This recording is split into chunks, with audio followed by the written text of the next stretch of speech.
ইলিশ মাছের সাথে সরিষা বাটার দারুণ এক কম্বিনেশন।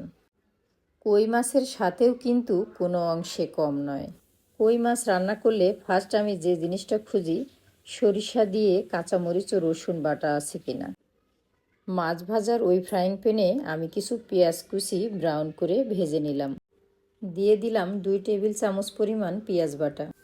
সরিষা বাটার সাথে হলুদ, মরিচ, জিরা, লবণ এবং কাশ্মীরি মরিচ বাটাও আমি আগেই রেডি করে রেখেছি। এগুলো দিয়ে ভালো করে কষিয়ে নেব। পেঁয়াজ বাটা কিন্তু আমি একদম মিহি করে বাটিনি, আমি শিলপাটায় একটু ছাবা ছাবা করে বেটে নিয়েছিলাম।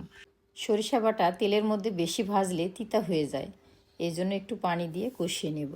মশলা কষানো হয়ে গেলে আরও একটু গরম পানি দিয়ে আমি একটা গ্রেভি তৈরি করে নেব।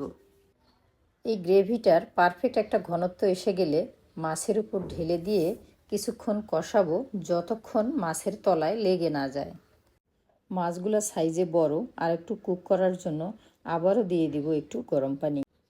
5 থেকে 7 মিনিট জাল দেওয়ার পরে কতগুলো ধনেপাতা ছিটিয়ে দিয়ে ঢাকা দিয়ে দিব। তৈরি হয়ে গেল আমার সরিষা কই। এটা দেখতেও যেমন লোভনীয় হয়েছে, খেতেও কিন্তু অসাধারণ।